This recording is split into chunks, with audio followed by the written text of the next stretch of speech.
and welcome to AGX Media. Joining us today for the second time to give us his outlook on 2020 is the publisher of the Trends Journal, none other than Gerald Celente. But first, if this is your first time joining us, please go ahead and subscribe to our channel, as well as check out agxpay.com to learn how the power of modern silver money can help you claim financial freedom. And now, to our interview. Gerald, thank you for joining us and welcome back to the show. Oh, thank you. So before we get too deep into it, during our last interview, you were quite vocal in calling for a recession. Do you still believe we're on that trajectory, and what are you seeing as we move towards the new year? No, I'm very vocal in calling about the greatest depression. It's going to be much worse than the 1930s depression. We're not calling for a recession in the United States. There's a global slowdown going on. You know, we put out a magazine, the Trends Journal. It's a weekly magazine. And as we say, the numbers are clear. I mean, take a trip to Hong Kong. You know, they're with all what's going on over there, they're in recession because of what's going on. But of course, Mexico is now in recession. You're looking at global trade slowing down in real numbers. Has nothing to do with the United States-China trade agreement, because you take a country like India and you watch their economy slowing down dramatically. Lost over 100,000 auto workers this year.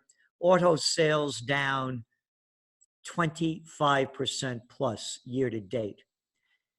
Audi firing, letting go, firing 10,000 employees, on and on and on and on and on. Banks, you name it. So what we're saying is, in the United States, we still have interest rates. The overnight Fed rate is still, about 1.50.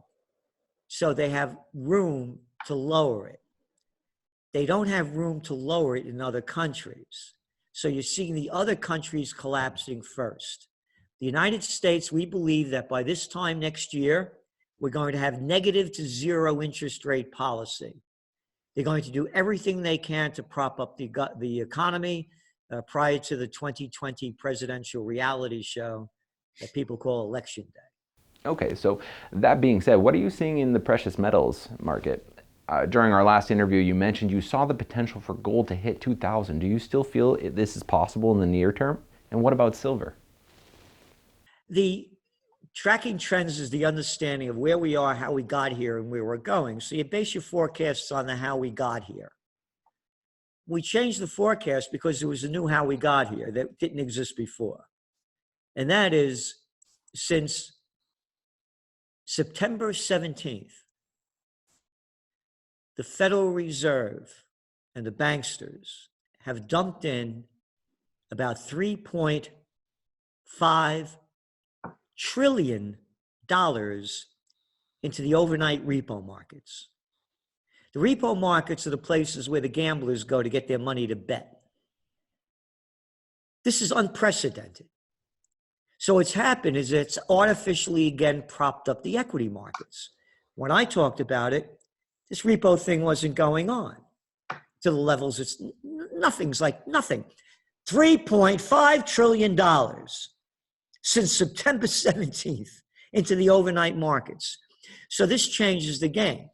So it's slowing down the movement of gold, because now people are going back into the equity markets because they're no longer looking for the safe haven asset when you had negative and zero bond yields. So that's what's changing it. Number two, the dollar. Other currencies around the world are getting much weaker. The civil war, the outbreaks going on in Chile. Oh yeah, their currency just hit an all-time low.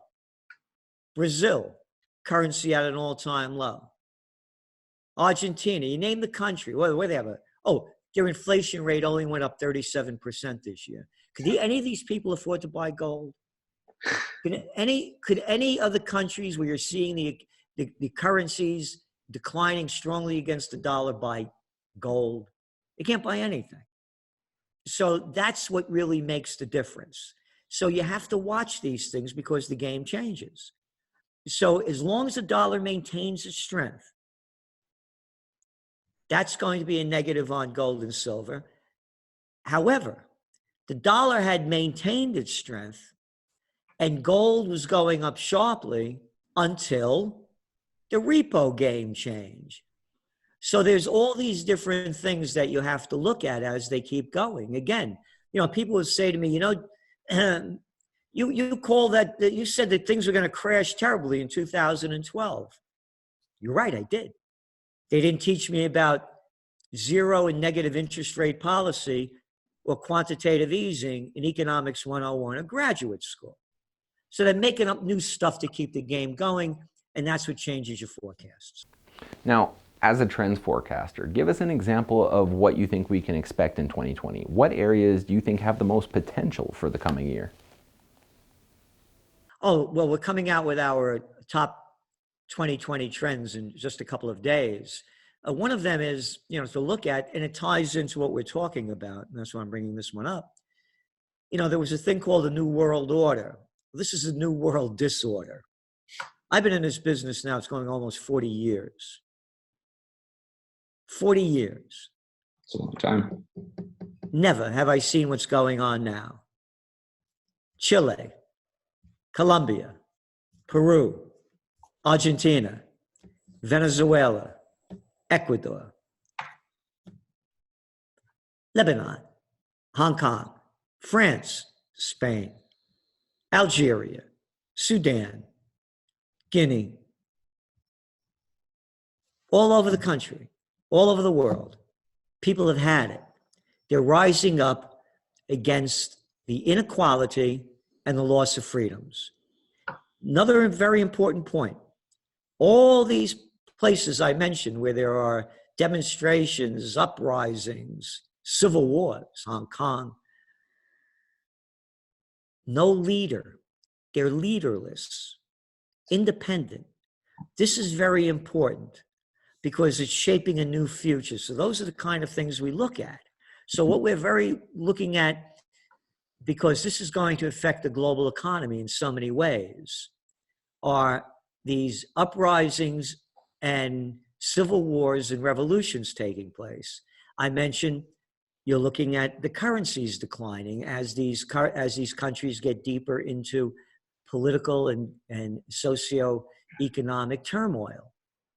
So this is going to have a huge effect on what's going on in the future, and it doesn't look very bright. Now, I know you can't give us financial advice, but enlighten us. What are some of the long-term strategies people can use to hedge against political and financial instability that we're seeing all over the world? Well, again, you're right. I don't give financial advice, but gold is the ultimate safe haven. You saw what happened and what pushed it up. And again, and we called it. We called it on June 6th, 2019. It was one of our trend alerts, the gold bull run. They're looking for safe haven assets. As things become more turbulent, you're going to see them jumping in more and more into it. And again, our forecast for the Greatest Depression is 2021, because they're going to do everything they can. Banks all over the world, they're doing it already. They don't have, a lot of places don't have monetary stimulus to inject. So they're injecting in fiscal stimulus. In other words, they're stealing more money from the taxpayer to create more jobs and so-called build infrastructure. That's not going to work. It's only very small. So that's what they're going to keep doing. So what happens? It drives down more of their currency because they get deeper in debt. And people are also going to go into more cryptocurrencies, the ones that don't go into gold or silver. And we're also seeing a big trend where when the Greatest Depression hits, get ready for a whole new world of official government cryptocurrencies. That's one of the ways they're not going to pay back the debt. They're going to create a new coin of the realm, and it'll all be digital. And it's what they want more than anything, so that they could track every single tenth of a cent that you have. And with all of the whole new artificial intelligence world, from facial recognition to how you're breathing and what you're thinking, it'll be total government control. That's all the questions we have for today, Gerald. Any final thoughts for our viewers? Yes, you asked me, what else to do.